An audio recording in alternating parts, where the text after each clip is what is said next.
Welcome back in segment 2 of the Flashback. We had some huge games this weekend in the NFL. Of course, we covered the first one, Seattle and Green Bay. I cannot get over how exciting of a finish that was for the Seattle Seahawks to come back and take that game from Green Bay.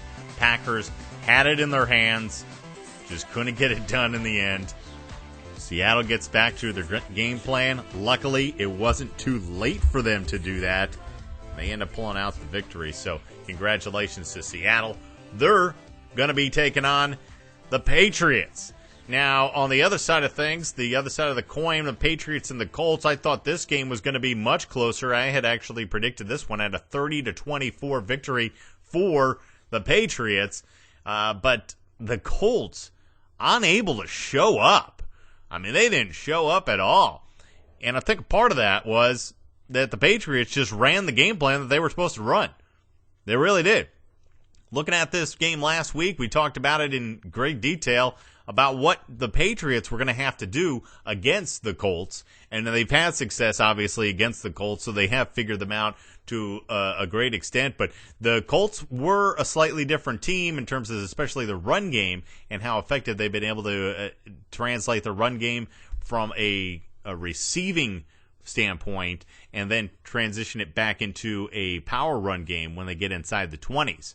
Now, for a lot of teams, this caused problems because you have essentially another wide receiver out of the backfield. Dan or Boone Heron, whatever you want to call him, he was averaging, probably about 6 to 8 receptions per game over the final stretch of the season. And that was really translating into some solid performances from the offense for Indianapolis. So when we spoke about the game last week, we talked about how the Patriots were going to have to eliminate the running game, or the running backs, I should say, as receivers out of the backfield, and then just do what they do on the line as it is, typically, which is one of the best bump and run teams in the NFL. One of the best bump and run teams in the NFL defensively, the New England Patriots. So the game starts up, and what do we see? We see exactly that from a defensive standpoint. Thought the Colts were going to be able to make some adjustments, though. They were not able to do that. And I really was hoping that, Andrew Luck would, as the progress that we've seen from him, he was going to be able to take a next step to make this a closer game. Didn't happen, of course, though. New England 45, Colts 7. And what did we say? Patriots limited those receivers. Daniel Heron, the back for Indianapolis, 1 reception through 3 quarters. Tipton, the other back, he didn't even have 1 through 3 quarters. They both end up finishing with 3 total. So the running backs weren't given an opportunity to be an outlet for Andrew Luck. They jammed the wide receivers at the line, so Luck had nobody to throw to. And the Patriots also, on the offensive side, which we'll get to in a moment, ran the ball well, and Brady was poised. Now, on that defensive side, just sticking with that for just a little bit longer, they get the jams on the receivers. What does Luck have to do? Well, he has to make the adjustments to that. But his wide receivers, unable to get open. Unable to get open all day. Reggie Wayne and Moncrief, 0 receptions. They were only targeted 3 times. Luck threw 33 passes and only completed 12 of them. And worst yet, of those 12 receptions, 7 of them were to tight ends. So he had 7 receptions to tight ends. Allen Fleener threw another one to their third-string tight end. And that leaves you with 5 for receivers and backs. 3 of them went to running backs.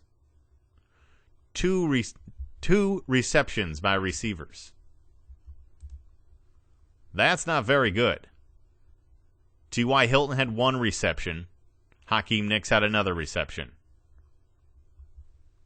2 receptions by your wide receivers. They hold Andrew Luck to 126 yards. Wasn't expecting that. Thought Andrew Luck would be able to hit that closer to 300 mark, but he wasn't able to make the adjustments, and because of that, he comes up well short. Did throw the 2 interceptions that we thought he was going to. He didn't throw any touchdowns. And because of that, the Patriots able to shut him down and make that a bigger deficit than I was expecting Indianapolis to be facing in that game. Really thought it was going to be a little bit closer there at about the 30-24 mark. Maybe Indianapolis is storming back, gets that 24th point, and is struggling to get an onside kick late in the game. Didn't end up falling that way. New England was just dominant defensively. And they were also dominant offensively. Another huge day running the ball for New England against the Colts. LeGarrette Blount became the man, and we said, don't even worry about the running game for New England. You know, they had Jonas Gray run for, 200 yards or something like that, some ridiculous number the last time they faced each other. They've had this running back, that running back doing things all over the place. New England and Bill Belichick figure out their running game, whatever they need to do. That's why they have such a diverse running game, is because there are so many different styles of defenses that you have to go up against in the NFL. Belichick understands that, and he knows that he needs to have a plethora of running backs to be able to facilitate the changing paces and strategies that he wants to implement for his team. Why they are one of the best teams and have been one of the best teams since he took over in New England. LeGarrette Blount, 30 carries. Granted, a lot of those in the second half of the blowout. But 30 carries, 148 yards. He averaged almost just under 5 yards per carry and got into the end zone 3 times. The third of which was, the game was already done with. Brady tosses up 3 touchdowns on himself. He threw over 60, at about 67% clip today, or yesterday. 23 of 35. Didn't need to throw for a lot of yards. And because of that, he just dumped it off to Edelman, which further became a part of the running game. Edelman, 10.9 yards per reception on 9 receptions. The long was 23, so he was just getting a lot of underneath routes throughout the day, as was everybody else. Gronkowski got into the end zone. No surprise there. 3 receptions, though. That was a little bit of a shocker. But he was targeted 8 times. So they were trying to get the ball more to Gronk and just came up short. Indianapolis obviously was trying to get in on that game plan, but the bigger problem for them was stopping the run, which they were unable to do all day long. And it showed. So Brady poised, as always, 23 of 35, a 3-1 ratio. Did throw the pick, but didn't matter.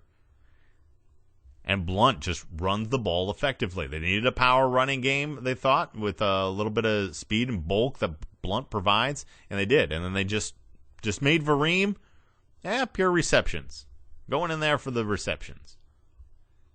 So Luck unable to make the adjustments. They shut down and jammed the receivers at the line. They stopped the running backs from getting out and being able to dump off those passes to them. As we said, Herron and Tipton, just 3 receptions total, just 1 reception through 3 quarters. So that game was completely out. It was eliminated. And then just 12 targets, or 12 completions for Luck, 7 of them to tight ends.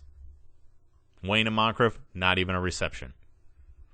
T.Y. Hilton, 1 reception. Hakeem Nicks, 1 reception. It was not looking good all day long for the Colts.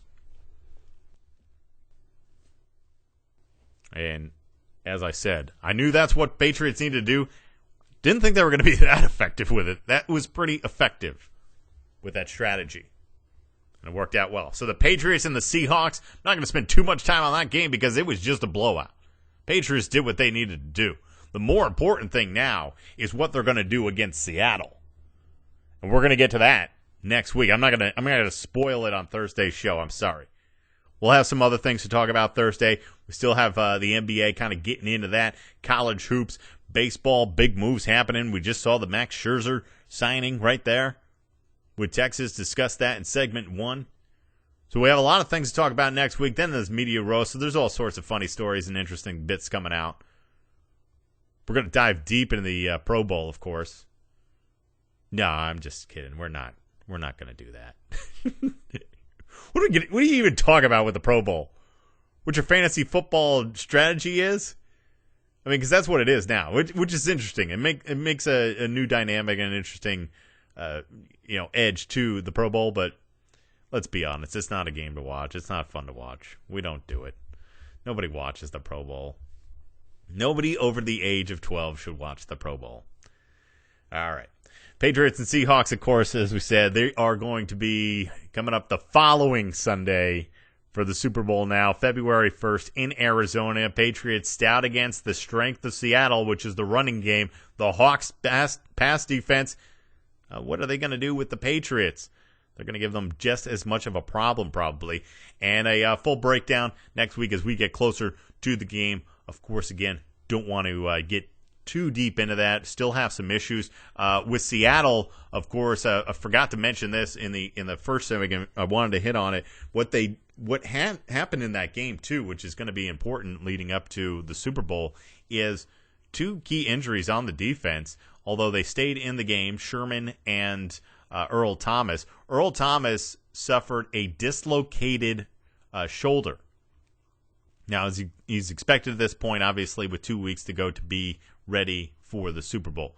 And then Sherman seemed to have pinched a nerve, a nerve connected to the ulna, or in the area right around the elbow.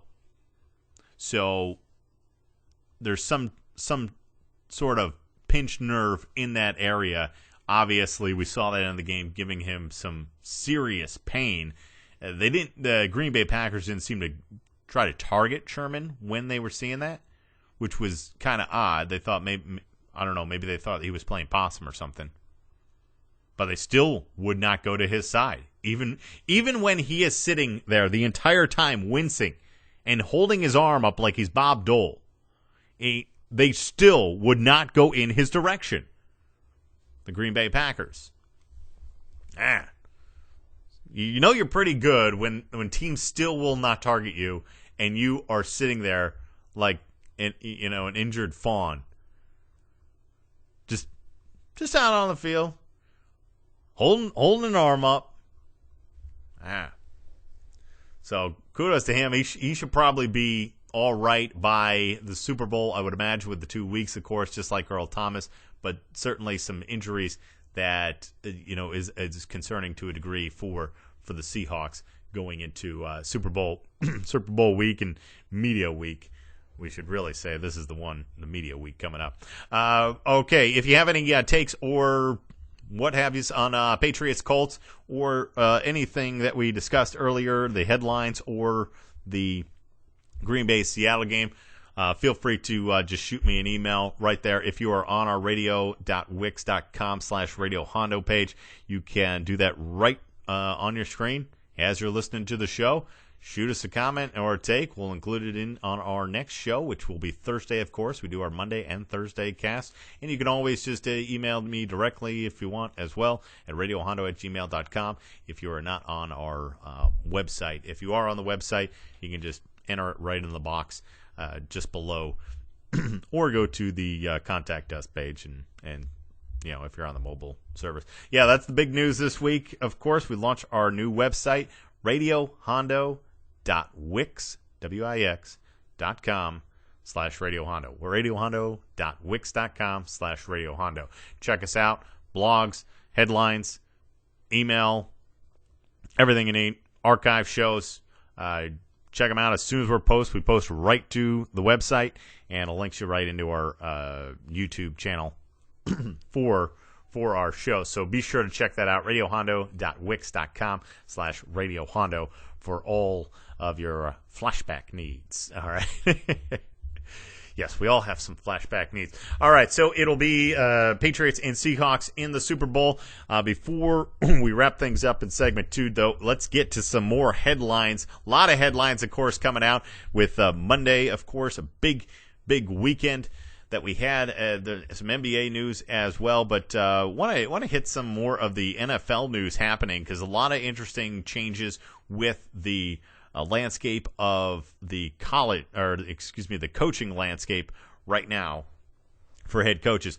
Broncos have announced a deal with Gary Kubiak to become the next head coach. Kubiak, this is very interesting because Kubiak just a couple weeks ago was saying that he is stopping the interview request process. If anybody wants interviews with him, he has stopped doing that. He wanted to stay as the OC with the Ravens, get some stability there, but somehow, whether that be John Elway talking to his old former teammate when they played at Denver together, or whether that be some other type of situation that worked out. But Gary Kubiak apparently has decided that he and the Broncos are a fit. They've had a lot of history together. Of course, he played for Denver back in the 80s, back up to John Elway for so many years. He was the quarterback coach from 95 to 05, and then a head coach at Houston. But this is going to be reportedly a 4-year deal, which means we have a 2-year Band-Aid and 2 other years to decide whether we want to keep you around. Basically what that boils down to. But Kubiak said he didn't want to interview with any other teams. And then all of a sudden now he ends up in Denver. All right. So, like I said last week, when there were reports that they wanted to talk to Kubiak, this obviously means there are some very weird situations going on with Adam Gase. So they had to have either talked to Gase before and said that, hey, we're going to bring Kubiak in, or here's our line of plans to make. But they clearly didn't want Gase, obviously, to be the head coach. But what's Gase's history now with Denver? Is he a part of the equation still? Or, interestingly enough, is Adam Gase going to be the new OC in Baltimore? That would be interesting. The OC in Denver goes to Baltimore to be the OC, and then the OC at Baltimore comes to Denver to be the head coach. Either way, they're still going to need a new OC in Denver if Adam Gase isn't going to stay there. And again, did they talk to Adam Gase and say, hey, if we bring Gary Kubiak in, are you going to want to stay with us? That may have been something that went down too. We're going to find out later on. But Ravens and Jacksonville look to be the favorites for where Adam Gase will end up.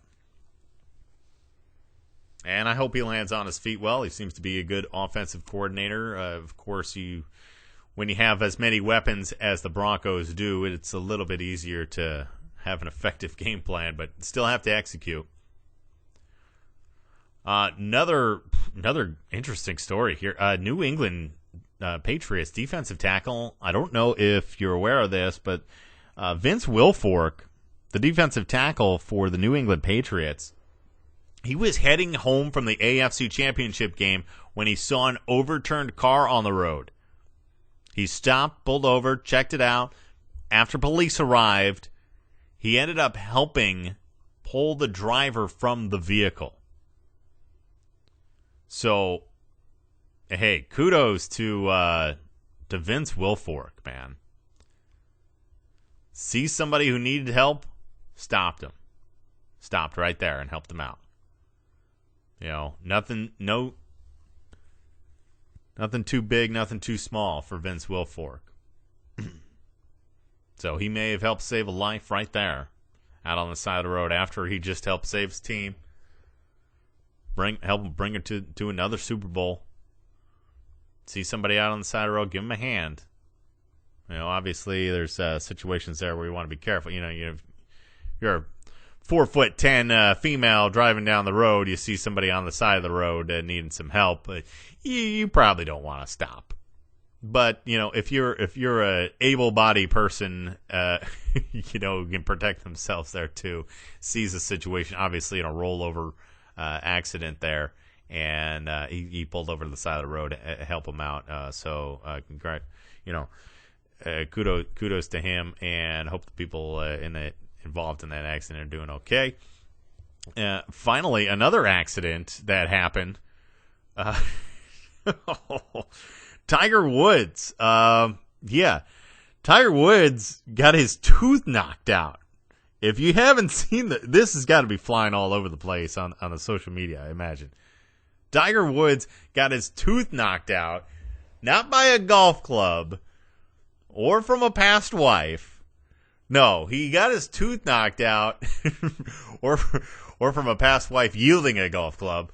No, he actually got his tooth knocked out from a cameraman. Yeah, during the media gathering for his girlfriend Lindsey Vonn, Tiger was hit by a camera when the videographer turned, not realizing that Woods was behind him.